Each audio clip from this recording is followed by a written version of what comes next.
Hey, good morning, everybody. We are so happy to have you here on the Unapologetically Unstoppable Women podcast. And I am super excited about today's topic because we're going to talk about the things people told us or things that happened to us in childhood that have creeped into our adulthood and continue to affect us. So I love it. I love the topic. I'm jazzed. How about you guys?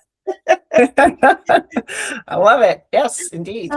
Well, I think it's so relevant to so many women because all it took was one bully on the playground in kindergarten for that message to, for some, not for all, but for some to carry with them throughout adulthood, or a partner who didn't either behave or said something in a manner that you would expect, did something different than what you had expected from them. And then that carries, and so there's just, I think for women, if you look back, it could be in the workplace, it could be in relationships, could be in families, it could be generational, it's like, well, that's just how we do it in our family type of a thing. And so I think this is a very relevant topic to all of us. I was blessed. My mother was a strong mom. She was a strong woman. She was a stay-at-home mom, but she didn't put up with a lot of crapola. And but so I did learn that from her, that I should stick up for myself. But at the same time, there's kind of like this dual thing working here. She also was always, well, what will the neighbors think? What will the neighbors think? So there was still conflict.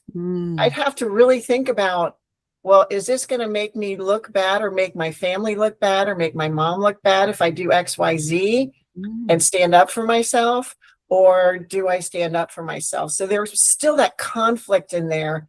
But I do know that there are times that especially men would be, well, for instance, I was something with my car and it wasn't working, even though they said they fixed it. And I came back in and he said, they were trying to talk me out of it, as if I don't know what I'm doing and what I'm talking about. And I'm like, wait a minute, listen to me, look at it, check it out. If you check it out and it's there's nothing wrong with it, fine, I will pay you. But check it out. Don't argue with me. Yeah. Why are you arguing with me? I'm the client. Yes. So, so things like that I would, but that's, I feel like I was maybe, being taken advantage of because I was not only a woman, but blonde, because there's this thing about dizzy blondes. But also I do have a lot of that. I'm not going to say anything because is it appropriate? What are people going to think? Yeah. Yeah. The struggle is real. What people think. Mm-hmm. So I'm going to share a story. I got told when I was in the 9th grade that I was terrible at math. And I believed it because math was really hard. So I had moved from a junior high to a high school when my mom remarried. And I was a 4.0 student leaving junior high. Somehow, when I went to this high school, like 3 weeks before third term ended, I was a terrible student that was stupid at math, according to the teacher. So went through high school, terrible, terrible grades in math based on what she said. And she was right. I became really, really bad. They were doing it different. It's not what I was, all I did is switch schools and my whole world changed. When I went for my degree, so I got a Bachelor of Science in biology. You have to go through calculus. If I'd taken a Bachelor of Arts, I didn't have to take physics, calculus, and I think there was something else. And I'm like, no, I want the hardest degree. So did that, went through calculus, graduated with honors. And it's because I figured out I wasn't bad at math. It just didn't come as easily. And I had to do every single step every single time. But I learned to advocate for myself. in that situation. Yes. And it built my confidence. I graduated with honors in a women's college that an A was a 95, not a 90. So, I mean, that was saying something. And I was super proud of myself when I graduated. Absolutely. But had I continued to believe what that teacher had said, and I was doing the work that verified what she was saying, I was doing you suck at math work. Yeah. I wouldn't have been able to get the degree I got. So anyway, that was one of those limiting beliefs that I had to go figure out and go, wait, I'm not bad. It just doesn't come as easy, but that's okay. I love that. Yes. And I've always been like the biggest girl in the class, always, and but when I was young, like from kindergarten through like fourth grade, I was clueless. Like, I was clueless. And like Farmer in the Dell was a big game, right? And for gym class, and I never got chosen. I couldn't even get chosen to be the pig. And I was like, surely they're going to at least choose me to be the pig. Never got chosen for anything in Farmer in the Dell. And I'd be like one of the last kids just standing there twiddling my thumbs. And I couldn't figure it out. I didn't understand. And I was like, but my feelings weren't hurt or anything like that. But I just knew, I was like, why am I not getting picked for Farmer in the Dell? I don't understand. I could not wrap my head around it. And then I switched schools. I went to one school for like 2 months, worst 2 months of my education life ever, because I was the new girl. I was the big girl. And one girl told the entire class that being fat was contagious. So I didn't have any friends. And I was at this brand new school that I hated. I went from this country school to a city school. And when I mean country, I mean like we were all farm kids, blah, blah, blah. Oh my, it was awful. And it was just this tumultuous time. My parents were getting a divorce, and it was a terrible time. And then she says that, and then I didn't have any friends. And I was like, now wait a minute. Like, once again, I was like, I mean, I don't know that I was saying these exact words, but I was still like, but I'm Angie. Like, how? I don't understand, even though, yeah, I'm fat, but so what? Like, I'm still Angie. It just didn't count. Angie, say it right. How did you say it? I'm Angie freaking Gosser. That's what it is. There you go. There you go. Yeah. And so that's something my dad instilled in me from very, very young age. And so then, thank God, I moved to another country school, and kind of everything changed. But it has been so interesting how I have been treated differently, because I'm a big girl, and I'm left-handed, and I have short hair, and so people have all kinds of like preconceived notions about like the type of woman that I am. And like, honestly, I even as early as last weekend, there's I was at a home and garden show in another county, and it's a more of a city county than a rural county. An urban county, I guess, is the more appropriate way. And people just made assumptions that I was a lesbian. They just made assumptions because I'm a big girl. I have short hair. Had nothing to do with me being left-handed, but and so it's just super interesting how people make these snapshots of us. And I was working a food truck, so I didn't have my wedding rings on. But even if you have wedding rings on it nowadays, you don't know. And even though, I'm married to my husband, and they don't know that, but it's just super interesting how people, and I say all that to say those are things that we can't control, right? We can't control those, but we can control how we respond to those. Yes. The labels, yes. Always. And, I feel like oftentimes when somebody is labeling someone negatively, that there's something inside of them that is causing them to lash out for some reason. And you almost want to feel for them for a half a second. But, you know, again, if I'm judging them because they're judging me, I'm not really helping the situation. But Right. I like what, you know, what we're saying here is just we don't have to accept it. No. We don't No. have to accept it, no matter Mm-mm. what it is. When I was in college, I worked as a waitress, and we knew the manager of the restaurant was stealing money. We knew it. And Mm. one day I was the only one in the it was like the daytime during the week. So there weren't a lot of customers. So I was the only waitress. And so I was the only other one other than him to be in the drawer with the money. And he was changing for the next shift, and he came out and he said, "Lori, you know, I'm sorry, I'm gonna have to write you up because the drawer is short." I think it was like $10 or something. I mean, it wasn't a lot.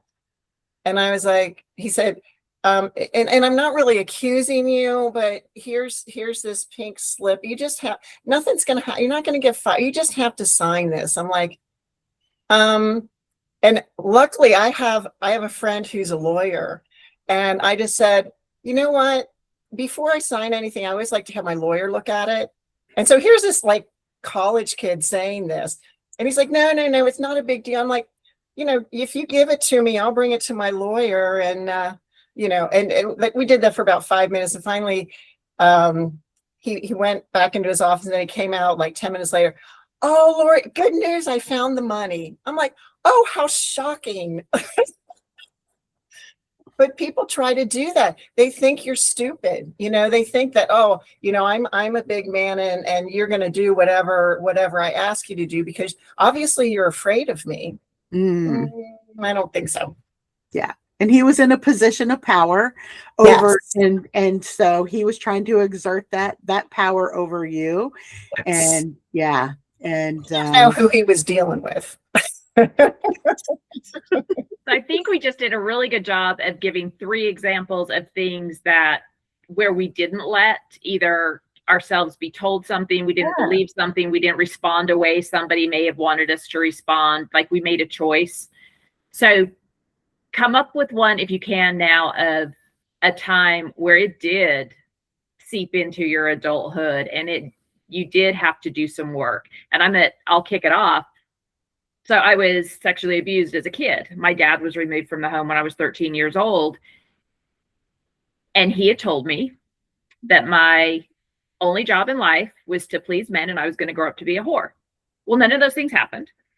But the fact that the one person who was supposed to love me and protect me loved me too much and definitely didn't protect me, said those things, like I carried that with me till I was well into my 40s.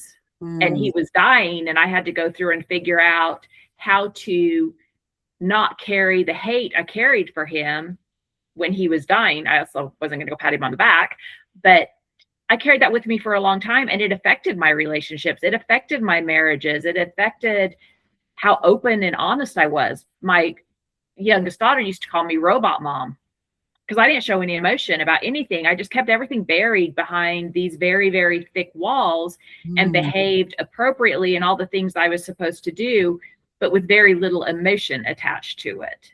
And then when I finally went through in my 40s and was forced to confront a lot of stuff from my childhood, the walls came down. And now she's like, oh my gosh, not only did the walls come down, you were the Chernobyl of emotions. Like I went from being robot mom to being, as she says, weird and needy because I was suddenly dealing with emotions that I'd never dealt with. And she'd never seen me do that before. So I was hard to be around for a while, but got it figured out. But I had to spend some real time thinking about, okay, here's this man who is supposed to love and protect me. So I basically grew up fatherless. How does that affect who I am as a person? How does that affect, like, what do I believe about myself that I don't need to believe anymore? And I went through and, you know, not even some of the words he said, but just the way he treated me and things like I had to deal with that so that it wouldn't continue to affect my adulthood. because I didn't do it in my childhood because I wasn't emotionally able to do it when I was younger. So is there something that you've carried that you either like, oh crap, maybe I need to deal with this, or there's something you did deal with, you're like, it was really hard? So interestingly enough, as much as I didn't think that I had carried like not ever being chosen for Farmer in the Dell, I didn't think that it impacted me until I became an adult and I got into the corporate world, and I realized how competitive I was. And and honestly, like, I didn't play sports or anything like that, but I realized I was super, super competitive. And I was of the opinion, like, if I wasn't first, that was, the second place person is the first place loser. That was right. And so that was my mentality. And so I did everything I could to be first. I had to be first. I was super, super competitive. And if there weren't opportunities for me to be first, I created them. And it's like, I'm going to be the first person to blah, blah, blah, blah, blah, whatever that was, because it was like I needed to be first. And it wasn't until like in my 30s did I realize that was stemmed clear back from something that I was confused by it. I didn't understand it, but I didn't, it wasn't something that I went home and like I cried about or anything like that. But I realized what I thought hadn't impacted me. And to this day, I am still like, you tell me that I'm going to be the first person to ever try something, do something, whatever. I'm it. That's it. Because I want to be first. And that all stems back to not being chosen to Farmer in the Dell. Interesting. That makes sense. Mm-hmm. Although that doesn't sound that bad. I can see where it Yeah. has negative implications, but I'm really good at most everything I do. I'm like, okay, well, yeah, but that's awesome. But I have to work really hard. Yeah, fair enough. I have to put in the effort. I have to, but I'm so driven by that, like I literally spent 2 years and 4 months doing market research on why women in business weren't serving the number of clients they wanted to serve. I'm like, I kept drilling it down and drilling it down and drilling it down. And what I came up with is it all came down to speaking the language, that through market research and being able to speak the language of your market. And I did so much research that I'm literally the only business coach out there who stands on that hill, who stands on that platform. But now I have the market research to back it up and say, look, I will show you that, you actually save approximately 20 weeks a year by getting it, your language right in time because you got your language right and all these other returns and stuff. But I was so driven that it took me 2 years and 4 months to get there. Still, it kind of sounds like a win. We're going to take it, though. It still stems from our childhood. We're going to take it. Yeah. How about you, Lori? Do you have a story that comes to mind? Yeah. And, I probably talk about this every time. And I mentioned it earlier, my mom instilled in us, what will people think? What will the neighbors think? What will the neighbors think? And literally it was like, stay small, don't be that boisterous child out there, not that we didn't play and stuff, we did, but there was always like the kids that were like, what is that, Home Alone, the Home Alone kid, and, if we ever did anything like that, she was just like, what will the neighbors think? And that carried, and that's why I always, recently I've been questioning, because I always say I'm an introvert by nature and an extrovert by job requirement. My job in corporate required me to work directly with clients. But I started like thinking about this. Am I really an introvert, or was my mother's words causing me to be not seen? Was that causing me to be an introvert? Because I was so worried that, what if I say something wrong? What if I say, and I do recall, times when, we're all out, the kids are all out, we were probably in our, lower teens, and chit-chatting, and I'm worried about saying something, and I spew something out, and everybody looks at me and starts laughing, but not in a happy laugh, in a laugh like, what the heck were you thinking? Like, where did that come from? And so it did. And I love this conversation because it's helping me to realize how much that really did impact me. It certainly wasn't what you were going through, Anne. That's horrible. I can't imagine. But these little things can negatively impact who you show up as. It doesn't impact who you are. Right. It impacts who you show up as. Yeah. And the more we can realize that, and I love the work that you're doing to find that, to allow the Ann Hunter to show up, because that's who we know and love, and that's who the world needs. So I'm so proud of you, and I know you don't need my pride, but it just gives me hope for women that, yes, it's time, ladies. It is time to find you and be you unapologetically. Yeah. And Yep. I will take you being proud of me, because it's taken a lot, and I appreciate that. I'm proud of me too. But Yes. I love the show, The Princess Diaries, the one with, oh yeah, I forget, anyway, we're the Queen of Genovia.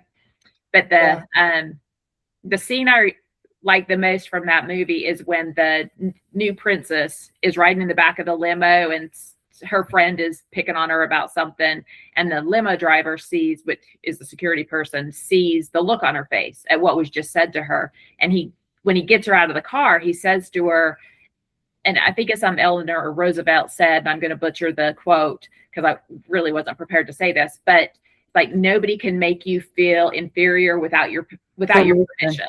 Mm-hmm. So yes. that's what we have to buy into, is we can't control what people say. Nope. We can't even control the emotions it causes in us, because I'm sorry, if somebody says something mean to you, it's going to make you feel bad about yourself. Yeah, it's going to hurt. What we can control is whether we lean into it and choose to believe it. And you may have to go to scripture to go, okay, what does God say about me? Because that's what I do when somebody makes me feel bad. I'm like, I don't want to believe what you said because I don't like it. I'm going to go remind myself what God says about me. Yes. And that's how I get through a lot of stuff. So it's intentional thought, intentional action. And then it's just saying, kind of back to what you said, Lori, I don't know what's going on with them that made them do that or say that or behave that way. It has nothing to do with me. Right. It does affect me because it made me feel bad, but it has nothing to do with me. It's totally about them. Yeah. I feel like if we can find all of the ways from childhood on, and chances are we're not holding on to something the doorman at a hotel said or the clerk at a grocery store said. We're holding on to stuff that church leaders said, parents, grandparents, teachers, siblings, like people that were important in our lives. Yes. That's the stuff we're holding on to. Yeah. Yep. That's the stuff that takes work to go, that's where they were in their lives.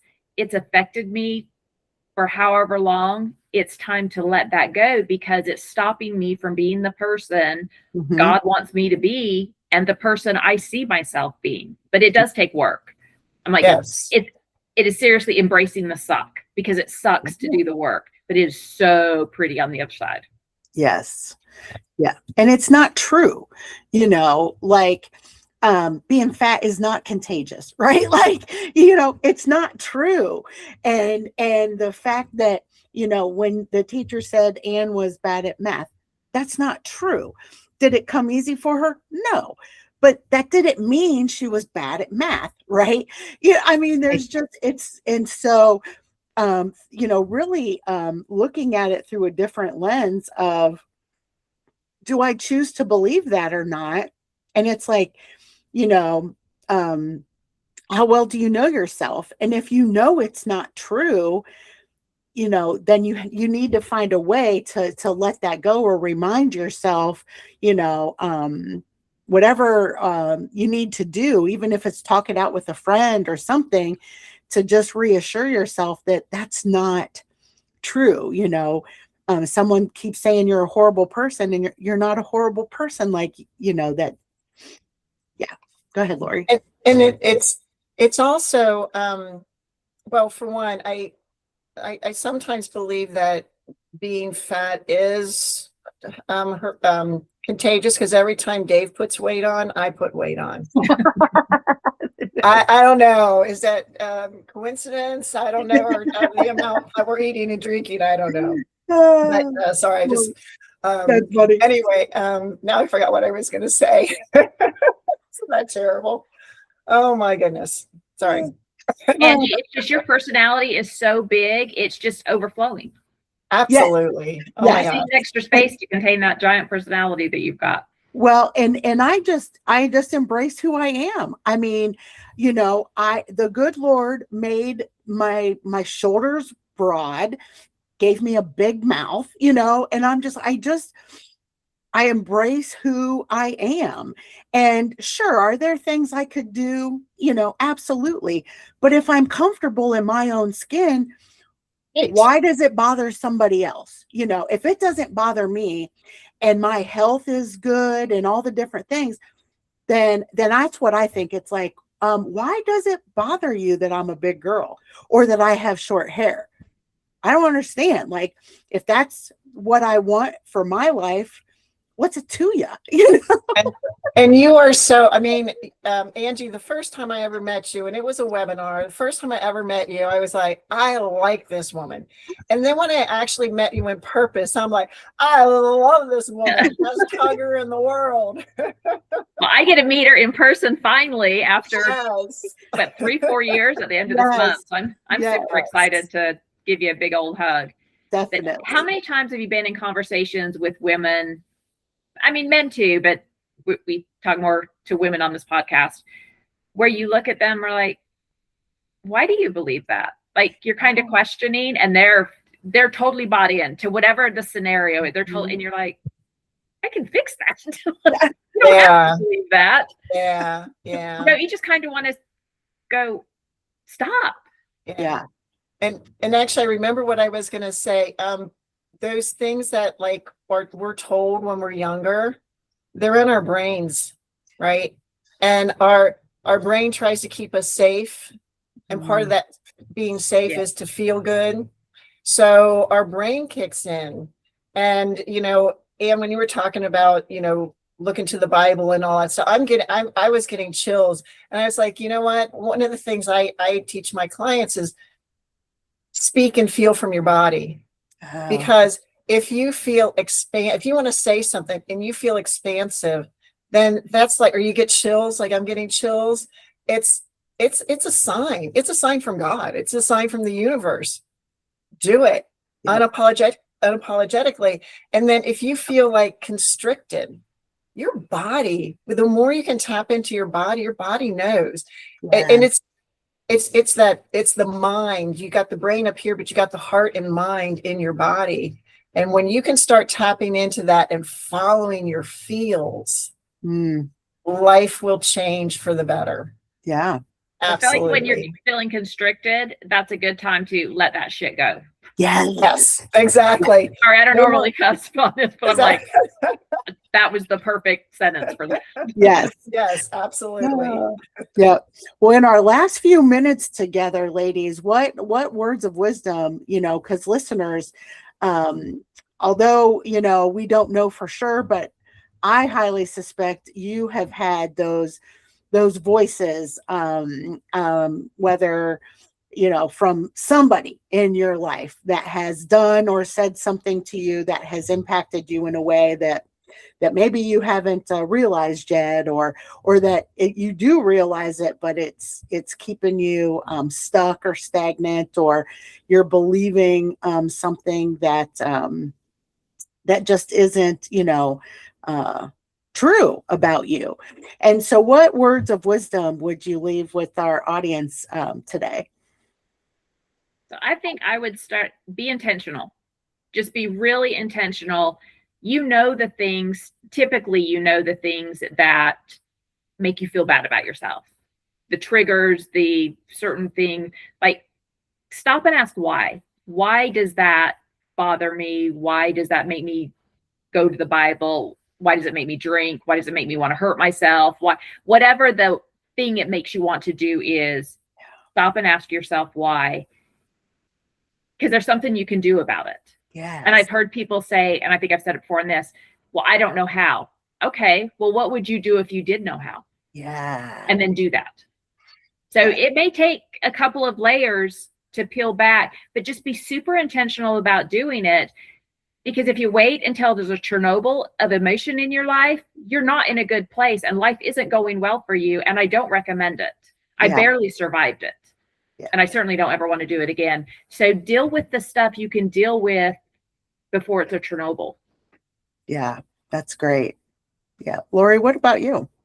Well, I love what Ann said, being intentional and being aware. Mm-hmm. Being aware, because that's the thing. We, especially women in business, and we're so busy and we're trying to maybe climb the corporate ladder or trying to distinguish our worth versus someone, maybe a man who's been around for a while. And we get so into that we forget. And sometimes we even just, technical term, poo-poo that somebody's said or done something wrong, Yeah. But to be awareness and intent, awareness is first, and attention. But if you're not aware of it, it's never going to change. It's just going to keep going and getting worse. Yep. Yes. And this definitely, what my strategy definitely takes practice. But what I do, and I do this to this day, is if somebody says something to me in a way that is either, disrespectful or something like that, I just look them right dead in the face and say, you don't have permission to speak to me this way. And I leave. I just leave. And, or if somebody is, treating me some kind of way, I'm like, you don't have permission to treat me that way. And I just turn around and leave. And sometimes they're still blah, blah, blah, and whatever. And I'm like, no, I don't I'm choosing to not, for one, believe what you're saying. And for two, I don't have to engage this conversation with you. I don't have to accept the way that you're talking to me or treating me. So I'm leaving. And I've done it so many times, and I will continue to do it because I know my worth, I know my value, and no one has permission to take that from me. Yes. I love it too. Yes. And I hope that this speaks. So I literally heard this topic in different forms like 3 times in the last week. That's why I was like, this needs to be our topic for today, because for some reason the universe needs to hear it. So I hope that whatever nugget you can take away from this, you're like, oh my gosh, I needed to hear this so badly. I really hope there's that moment in any of the stories we told, or any of the, hey, here's what you can do, right? Here's your takeaway to start right now, that helps you in some way, even if it's just a little way, helps you at least start thinking about, what am I carrying on to? Yep. I love that you put in there, just even if it's just a little something. Yeah. Because baby steps, especially if there's fear of speaking up, baby steps help a lot. Yes. Yes. And honestly, listeners, if we can be supportive to you in any way, or if you want to, speak with us, all of our contact information is right in the show description. You'll be able to, make contact with us. And, if we can be supportive in any way to help you, grow in that area, we would just love to be able to do that, because it is, there's a lot of liberation and, and authenticity and just unapology for being true to your authentic self. And we believe that that is a gift that all women deserve. And so, And the world needs your authentic self. yes, so much, so much. Well, this has definitely been a great topic and very relevant topic. And so, listeners, if you have questions or want to talk further, we will make it super easy for that to happen. And until next time, this is the Unapologetically Unstoppable Women podcast. Bye. Bye.